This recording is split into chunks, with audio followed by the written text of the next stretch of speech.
mission of the church in order to grow.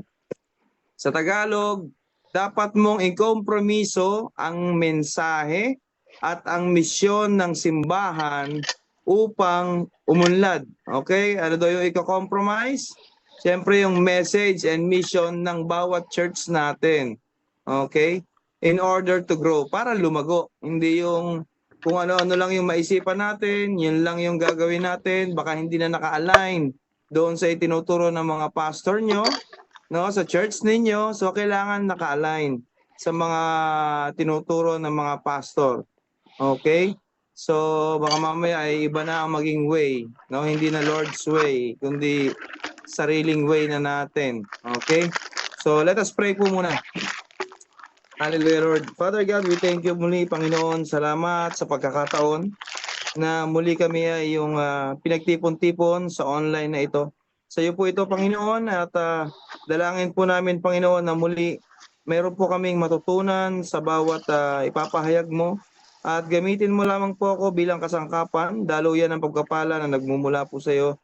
Lord, salamat sa mga bagay na patuloy na binibigyan mo kami ng lakas, lalo yung spiritual namin.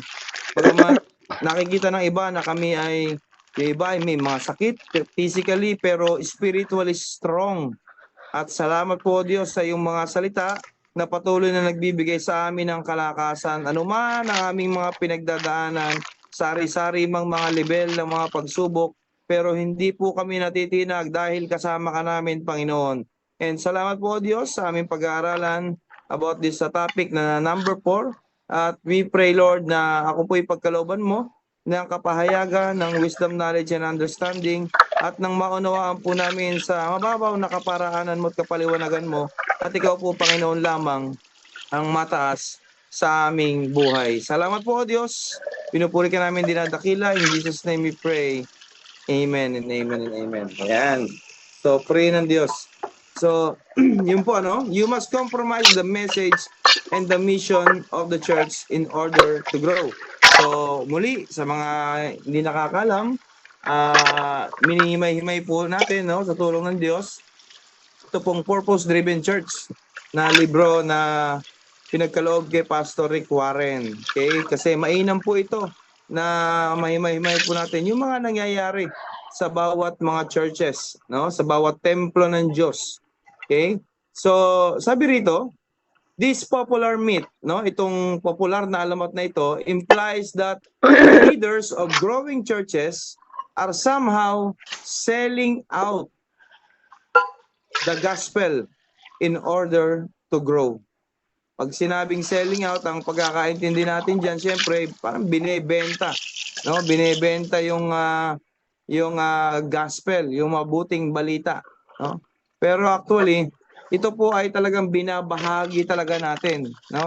Sa ating pong mga, lalo sa ating pamilya. Talagang, actually, libre naman talaga to eh. Wala namang bayad. Nakakalungkot lang na talagang may mga makikita ka sa mga bus na, although hindi naman masamang bigyan, no? Pero nangyayari, baka ang nangyayari ay nagiging negosyo na, nagiging business na. So nakakalungkot, ano? Ginagawang business ang salita ng Diyos. Okay? So mainam naman na mag-love gift. Pero syempre, hindi mo kailangan na yung bang tipo na talagang parang binibenta mo na, no, yung salita ng Diyos. Okay? So sabi rito, the assumption is that if a church is attracting people, it must be shallow and lacking in commitment. Yung palagay daw po ng ibang mga tao, no?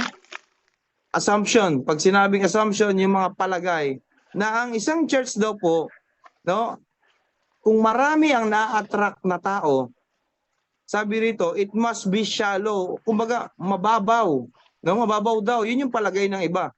And lacking in commitment, o yung kulang daw po ng commitment yung mga church na ganon. Sabi po rito ni Pastor Rick Warren, so it assumes that the presence of large crowd indicates a watered down message. Watered down message. Pag sinabing watered down message, mga kapatid, nandun na, dumadaloy talaga pababa sa ating buhay yung mga mensahe, di ba? Sabi doon sa babae na umigib, no, sa Bible, yung nadatnan niya ang Panginoong Hesus na uminom ka ng tubig, no? At yung tubig na iinumin mo sa akin ay never ka nang mauuhaw, no? Kaya tandaan po natin na ang salita ng Diyos ay bumabalong, no? Talagang tuloy-tuloy ang tubig, tuloy-tuloy ang pagragasa sa ating mga buhay. Kaya tayo pinalalakas ng Panginoong Diyos, ng kanyang salita, no? Kasi talagang ito po yung maganda, no, sa salita ng Diyos. Hindi ito salita lang ng tao. Pag salita ng tao, pag nangako, sablay, no, sumasablay. Pero pag ang salita ng Diyos, never nasasablayan. Talagang tapat ang Panginoon. Now, sabi rito ni Pastor Rick Warren, of course, there are example of churches that have grown large with faulty theology. No? Marami daw na mga example ng mga churches na talagang malaki, lumago, at talagang sobrang dami na nila. Kaya lang, with faulty theology. Ayan. At ang sabi dito, shallow commitment and worldly gimmicks. No? Mga worldly gimmicks na, ay, pwede pala dyan sa church nyo yung mga ganyan. Pwede palang umawit o sumayaw ng mga worldly dyan sa church nyo. Ayan, nawawala ang aming ilaw. Purihin ng Diyos. Praise God, in Jesus' name, ay wag mawala. Hallelujah. Faulty theology. Okay? At ang nakakalungkot, mga kapatid, ang nakakalungkot ay ito. No? Napakaganda ng kanilang mga panambahan. Okay naman yon. Pero ang nakakalungkot, hindi na ang Panginoong Jesucristo ang natataas, kundi yung kanilang namumuno. No? Bigyan ko po kayo ng sample. No? At ito po ay katotohanan at nabasa ko rin po talaga ito. No? Yung INC, mga kapatid, no? Ang nakalagay doon, Iglesia ni Cristo, pero hindi nila tinatanggap si Kristo na Diyos. Tao lang daw siya, propeta lang siya. Ayan. So, faulty theology. At ang kanilang itinataas, nakakalungkot, no? Si Manalo. Ayan. Bagamat Manalo yung apelyido, pero talo. No? Kasi hindi si Lord, hindi si Jesus Christ ang nataas. Yun yung mga faulty theology na tinatawag, no? Naglakihan pero marami ang naligaw. Pag sumapi ka daw sa kanila at talagang maliligtas daw, no? Ibig sabihin, sa pagiging born again Christian ay hindi. Ayan, so nakakalungkot, ano? At patuloy na po natin silang isama sa prayer na one day maliwanagan din po sila about sa scripture, about sa salita ng Diyos, na hindi sila madaya, no, habang buhay, no, ay magising sila sa katotohanan. Okay? So, sabi rito, but the presence of large crowd doesn't automatically indicate that this is the case. While a few large churches, yung malalaking church daw, have compromised their message and mission. Many others, like Saddleback Church, no, are unfairly placed in the same category due to our size. This guilt by association is unfortunate. Ibig sabihin ng unfortunate, yung kapuspalad, no? Kapuspalad. So, ang sabi rito, Jesus Ministry attracted, enormous crowd. Ano ba yung ibig sabihin ng enormous, mga kapatid? Pag sinabing enormous sa Tagalog, napakalaki. Enormous, napakalaki, no? Napakalaking crowd, no? So nagminister ang Panginoong Hesus sa napakaraming tao at marami siyang na-attract. Marami ang nakinig. Bakit kaya? Sabi rito, why? Because the gospel is good news. The gospel is good news. Sa tingin mo, Makikinig ba tayo sa nagtuturo ng mga bad news? Sa Panginoong Hesus, ang itinuturo, good news, gospel, okay? Mabuting balita ng kaligtasan.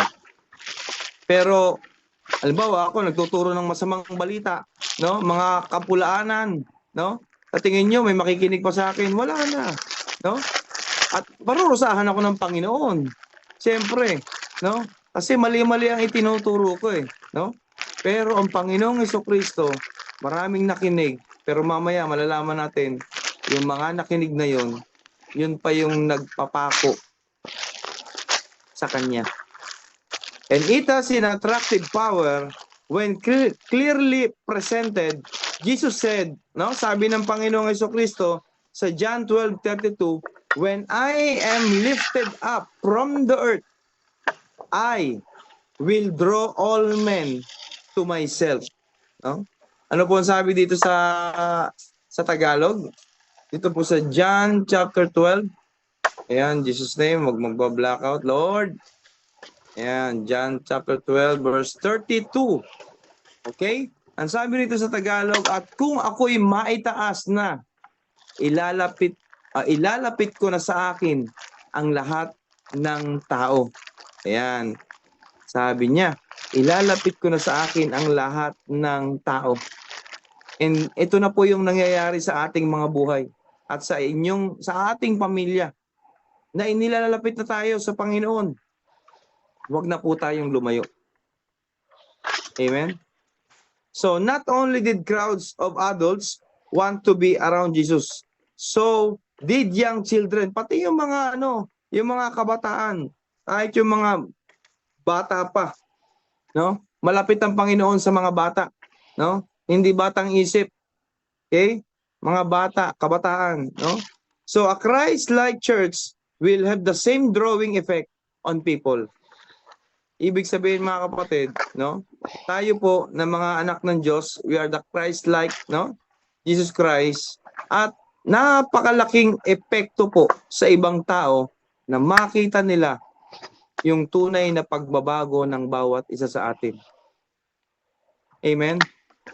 Kaya, Ate Ninya, huwag kang mag-alala, babalik po ang asawa mo sa inyong tahanan. Basta magpatuloy ka lang, maging sentro ng iyong buhay, ang Panginoong Hesukristo.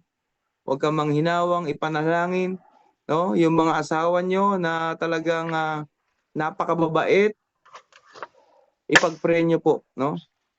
Napakalaking bagay po niyan. At makikita, no, na yung templo na ito ay bago na at binabago ng Panginoon, no? Kayo po 'yun, no? Huwag kayong mainis, walang mangyayari pag nainis. Pag nainis kayo sa asawa nyo, normal na mainis pero huwag magtatagal, no? Kasi pag pinagtagal nyo, sira na yung buong gabi nyo, hindi na kayo nagtabi, nagkagalit pa kayo, sabi ng Panginoon sa Bible, huwag niyong paaabutin, no? Ng kinaumagahan, yung inyong mga alit-alitan. Malulungkot ang Panginoong Hesukristo niyan. Ang Panginoong Diyos niyan. Kapag, ayun, di ka nag-iisa, sabi niya, Sister Ninya. So, may gagawin ng Panginoon. Walang imposible. Maraming magpapatotoo niyan, mga kapatid. Napakarami, no? At purihin ng Diyos. So, sabi rito, Jesus drew large crowds, yet He never compromised the truth. No one accused Him of watering down that message except the jealous chief priest. Sino kaya itong jealous chief priest na ito? Who criticized Him out of envy. No? Basahin po natin yung Mark chapter 15 verse 12 nang malaman natin na sino ba itong nag-compromise na ito, no, sa mga tao, sa crowd. Kalungkot naman yung ginawa nitong namumuno na ito. Ang sabi nito sa Mark chapter 15 verse 12, kung gayon, ano ang gagawin ko sa taong ito na tinatawag ninyong hari ng mga Hudyo? Tanong uli ni Pilato. At kung susundan pa natin basahin sa verse 13, Ang sabi ng mga tao, ang sigaw ng mga tao, ipako sa krus, sigaw ng mga tao. Si Pilato po ay nakinig sa crowd. Nag-compromise siya sa mga tao. Na alam naman ni Pilato, ni Pilato na wala namang makitang kasalanan kay Jesucristo.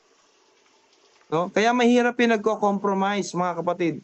At naghugas pa siya noon ng tubig sa kanyang palad. Anong magagawa ng tubig? No? Kapalit ng dugo. Kapalit ng buhay ni Jesus Christ. Kaya mahirap yung nagko-compromise, mga kapatid. No? Kaya mas mainam na sa Diyos tayo magkompromiso sa Panginoong Jesucristo. And frankly, sabi rito, I suspect that same ministerial jealousy motivates some today who criticize churches that attract large crowd. Yung church nyo, ang liit-liit, sa amin malaki. Yung drums nyo, ang butas na sa amin, maganda. Ha? Yamaha, ganito ganyan, no? Paano? May Ako mga nga may ganyan. malakas na ganun. Hindi na lang tulungan. No? Nakakalungkot, no? Ay, Nagkakaroon ng mga ministerial jealousy.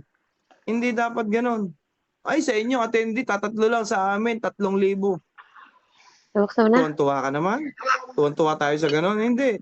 Tulungan natin ipag-pray yung mga ganoon na marami pang mga kaluluwa Na? ang dumalo sa gawain ng Panginoon. No? Hindi maganda yon. Now, sabi rito, don't confuse Ba't kasi hinihipitan mo sobrang expectations. higpit? Huwag malito, no? Ang mga inaasahan.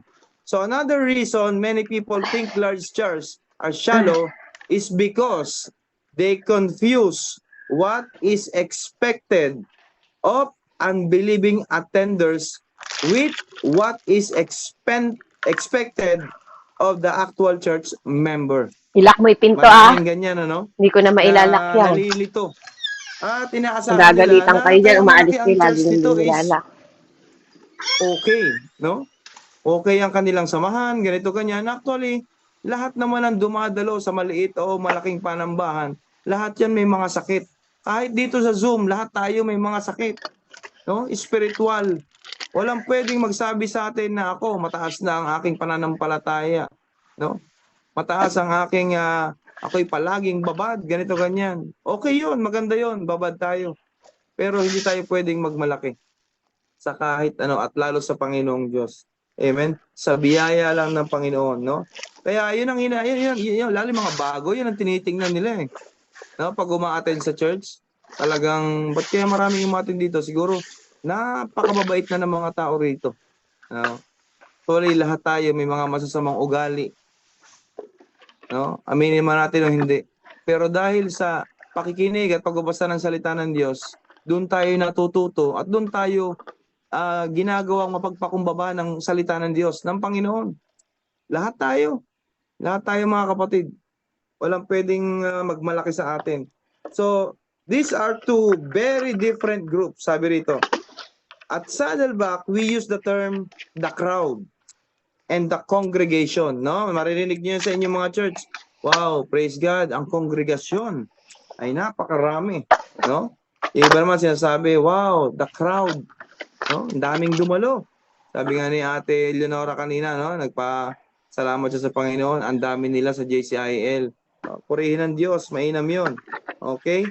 So sabi rito, the crowd and the congregation to distinguish, no? Between the groups. Pag sinabi yung distinguish, yung makilala. No? Makilala na. Kaya napakarami ngayon sa mga social media. Ang talagang mga kilala na ang mga churches. No? Talagang naglalakihan. But ang importante doon, mga kapatid, yung paglago. Ang importante doon, namumunga. Tulad ng ating tulad ng pinag-usapan natin po kagabi. No? Pinag-usapan natin kagabi na talagang namumunga tayo. Lahat tayo, no? Ay mamunga in Jesus' name. So, Saddleback Church, we do not expect unbelievers to act like believers. Ano daw? Until they are. Ulitin ko po.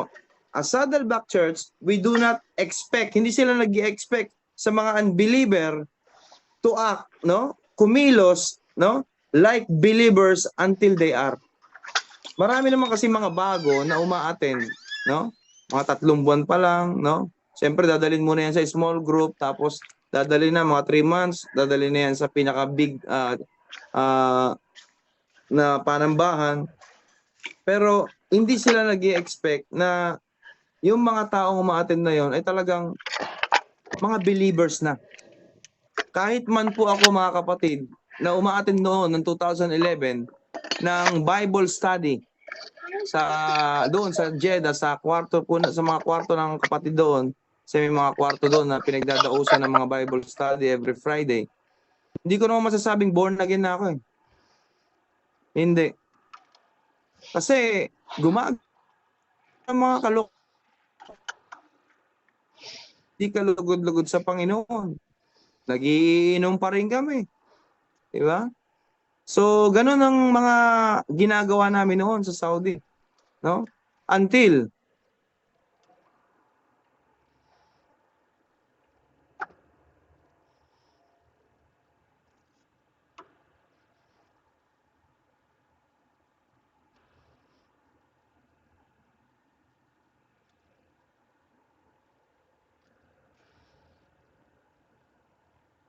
sinabi nating born again, mga kapatid, no? Talagang wala na. Hindi mo na inaamoy-amoy at binabalik-balikan yung mga suka na sinuka na natin. At hindi na tayo nagtatampisaw sa mga putikan na nilinis na tayo ng Diyos. Na hindi na natin babalikan yung mga putik na yan. No? Kaya mahalaga, mga kapatid, na lagi nating ipinapasuri at sinusuri ang ating sarili na talagang born again ba talaga ako? Kristiyano ba talaga ako? Ayan. So yun po, ano? So we expect very little from the seeker who is investigating the claims of Christ. Paimbestigahan natin yung ating mga sarili, no? Sa ating Panginoong Jesucristo. And we simply say, as Jesus did in his first encounter with the disciple, sabi rito, come and see. Come, no? Tara, para makita mo. Inaaya tayo ng Panginoong Jesucristo palagi. Anak, gusto mo akong makausap, di ba? Come and see. Magbasa ka ng Bible. No? At talagang maka-encounter, mararamdaman natin. Nasa Romans na po ako, no? Natapos ko na po yung Acts 28. Paulit-ulit, pero praise God, maraming fresh revelation na pinagkakaloob, no? Ang ating Panginoong Diyos. At ang sabi rito, we invite unbelievers to check us out to see for themselves what the church is all about. Kasi maraming mga tao, mga kapatid, no? Lalo siyempre mga unbeliever, na ang dami namang bawal diyan sa inyong church eh. No? Wala kayong mga tulad ng sinasambahan namin, maraming mga rebulto, no? Actually, kahit naman na hindi tayo mag-invite, makita sa buhay natin na talagang may nabago, sila na yung magtatanong. Kakaiba ka na, no? Saan ka ba, ano ba nangyari sa iyo? May introduce natin, maipapakilala natin ang kabutihan ng Panginoong Jesucristo sa ating buhay, no? Ganun po ang pagkilos ng Panginoon, no? Kasi talagang napakarami ang nag-i-invite. Pero alam niyo po, lalo sa mga bago, sa mga unbeliever, tayo po ang tinitingnan niyan. Tayo po ang sinusuri niyang mga yan. Inikilatis nila kung talagang na-born again na ba talaga tayo. No? Kaya, minsan, kahit sabihin natin, huwag ka sa tao tumingin. Huwag ka sa pastor tumingin. Huwag ka sa kahit sino tumingin. Tumingin ka. Hindi natin maiaalis sa kanilang mga kaisipan. Pag nakakita sila ng mali nating nagawa, kahit isa lang, no? O ulitin ko po ulit, kahit yung isang kaing na kamatis, o kaya isang kaing na mangga, kapag nasamahan ng isang pirasong bulok yan, ang tingin na nung bibili, puro bulok na yon. Ganon din ang tingin ng mga ibang tao kapag may nakita at may nasilip sa atin ng mga bulok na gawa. Kaya dapat po talaga, mga kapatid, nandoon din siyempre yung ating mga kinikilos ay talagang naaayon na tunay sa kalooban ng Panginoong Diyos. At ang sabi rito, on the other hand, we require a major commitment. No? Yung mga pangunahing commitment o pangako from those who want to join sa church. Kailangan po talaga meron tayong ginagampanan. No? At sabi ni Pastor Rick Warren, I'll share these details in chapter 17.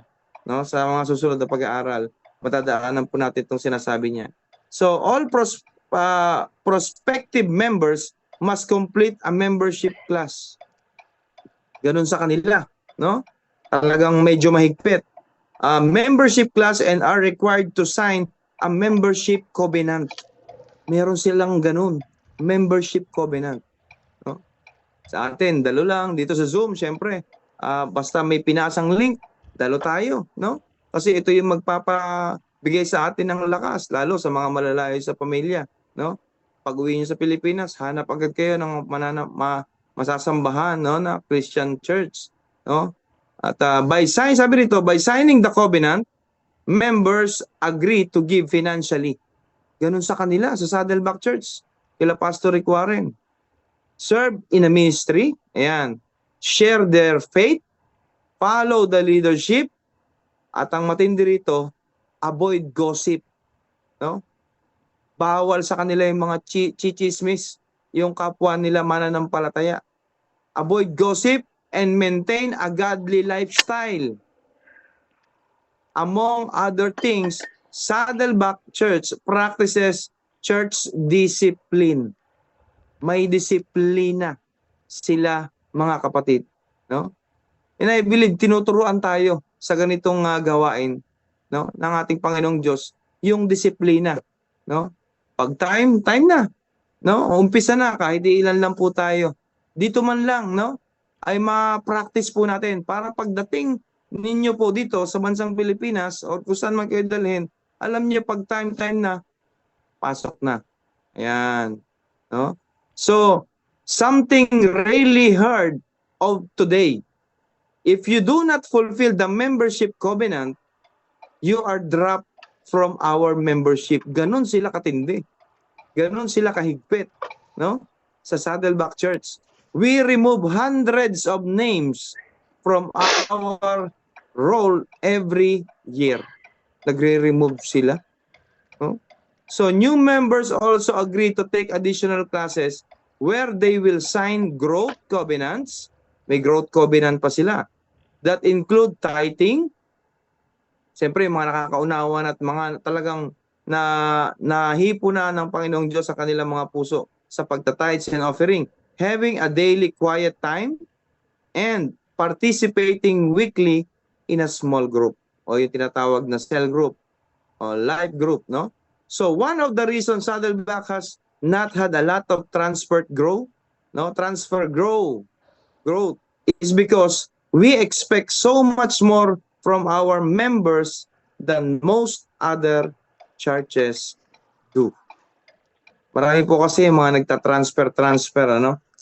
May mga ganyan. Nangyayari po yan, no? Lipat ng lipat, kung saan-saan. Sabi nga ni Ate Leonora, parang tipaklong, no? Nung nakaraan. Talon ng talon, kung saan-saan. Ang importante kasi, kahit saan ka man napunta, wala kang makikitang perfectong panambahan. Church. Kahit sa online, wala. Lahat tayo rito ay mga kinahabagan ng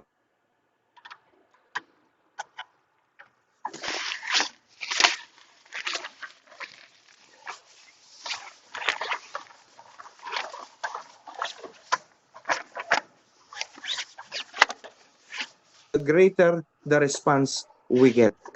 Kaya napaka-importante mga kapatid, yung greater commitment natin sa Panginoon. Kasi yung response noon, yung balik noon ay talagang matindi, no? Maraming mahihikayat, maraming magtutulungan, purihin ng Diyos, napakaganda, napakasaya. At doon nalulungkot ang kalaban na si Satan. So many believers are fed up and bored with what the world offers. Marami daw unbelievers, no, are fed up and bored with what the world offers. Kahit naman tayo di ba? nung tayo ay nakakilala sa Panginoon, tinanggap natin ng buong puso, no? Hindi sanguso ang Diyos na buhay, na boring na tayo sa ginagawa ng mundo. Kanina po rito, habang nagluluto ako ng adobong mamoy, baboy, ay kwentuhan ng kung ano-ano sa aking kapitbahay rito. At talagang medyo may mga tama na, dahil siyempre, alam niyo naman po dito, talagang ang mga kapitbahay ay talagang matitindi. At siyempre, hindi pa sila nakakilala, no? At nalulungkot ako at naalala ko rin yung buhay ko na gano'n din akong katulad nila. At nawa ay maipag-pray. Nawa ay pag-pray natin na maging maborn again din po sila. Ano? So, hallelujah. So they are looking for something greater than themselves. No? Nakakalungkot. Something worth giving their lives to. No? Marami talaga nakatingin sa atin, no? At ingat po tayo mga kapatid sa ating mga kinikilos. So asking for commitment doesn't turn people off. It is the way many churches ask for it. Too often churches fail to explain the purpose. No? Ano ba yung purpose mo? Bakit ka nag-church? No? Para lumago. Anong purpose? Bakit dumadalo ko sa mga Zoom Bible study? Para lumago. Eh, ang pangit-pangit ng ugali mo. No? May ganyan na magsasalita sa atin, ano? No? Eh, kung hindi pa ako nag-church, baka natalo ko pa sa Satanas. Baka naumbag na kita. No? Yung mga ganyan. Eh, kung hindi pa ako nag-church, baka nasaksak na kita sa mga sinasabi mo niya sa akin. No? Buti nga dumadalo na ako sa gawain. Maraming tao ang magdi-discriminate sa atin, mga kapatid. Pero wag niyo po silang intindihin. Bagkus ipanalangin po natin sila. No? Nawa maintindihan nila at sila rin maka-experience, ma-encounter ang Panginoong Jesucristo sa kanilang buhay at masasabi nilang kaya pala siya ganun Morning, kasipag sir. sa pagdalo sa gawain. Kasi iba pala yung nararamdaman na kagalakan, na joy kapag nasa piling ka ng Panginoong Diyos. Yan. Doon na nila ma-realize. And kahit ako po, nasabi ko rin po yun sa sarili ko. Kaya pala ako inaaya nung amo ko noon na nagre-refill kami ng toyo, suka, patis doon sa Bulacan.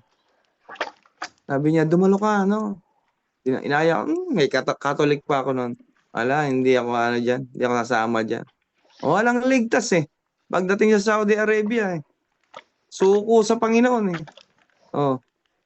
Doon ko naunawaan, kaya pala ganun kasigasig ang mga nag-i-invite sa atin. Doon ko po naunawaan na kaya pala ganun na lang yung puso't intimacy nila sa paglilingkod sa Panginoon. Dahil nais din nila na yung hindi lang sila yung mabless, kundi mabless din yung iba. At tayo po yun, yung bunga ng kanilang mga panalangin. No? Kaya napakasarap po mga kapatid.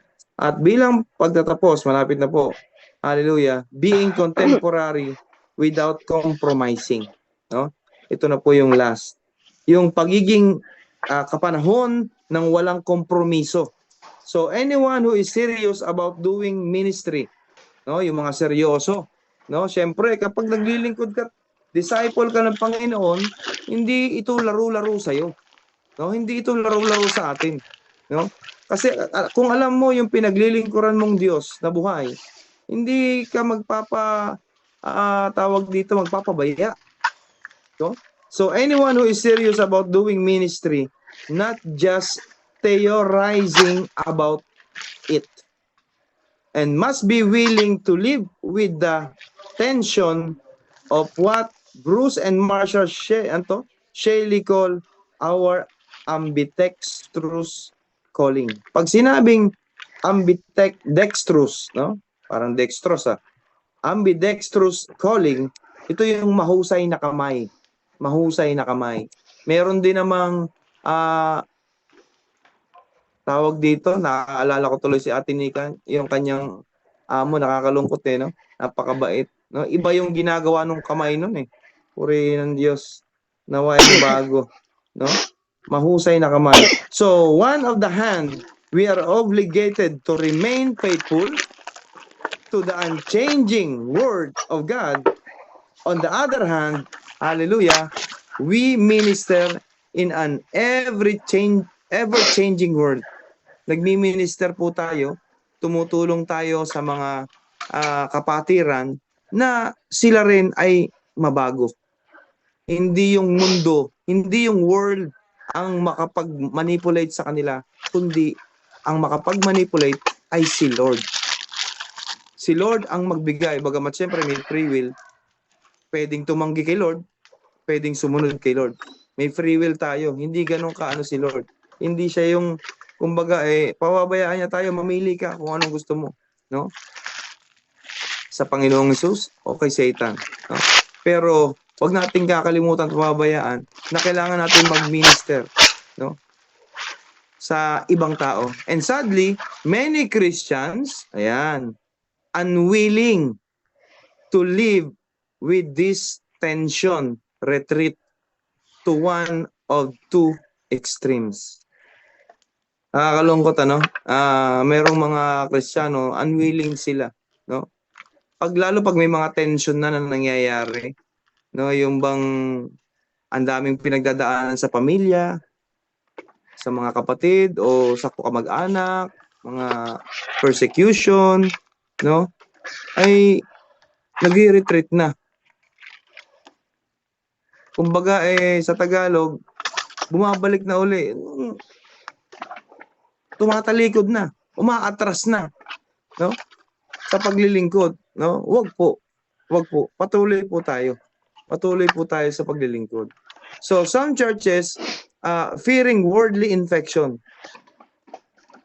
retreat into isolation from today's culture. No? Ano ba yung mga kultura ngayon? Matindi ang mga culture ngayon. No? Kanina, kailan ba yun? Nabasa ko sa Facebook, na-post doon yung yung about sa yung mga kabataan ay may nabasa ako doon na nag-comment na ay normal na ngayon yan, yung about sa mga sex daw. Normal na ngayon yan. Sabi nung isang nag-comment, no? Yung mga kabataan ngayon, 13, 15, nakikipagtalik na, ganito ganyan. Naku, sabi ko, nag-react ako na nalulungkot, no, sa taong nag-comment na yun. So, purihin ng Diyos. Paano kung may anak siyang gano'n na babae? Na gano'n ang ginagawa? Di ba nakakalungkot yun?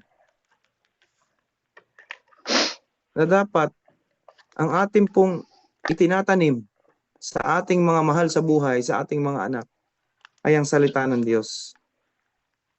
Salita ng Panginoong Diyos. Na hindi sila mahatak ng world, no?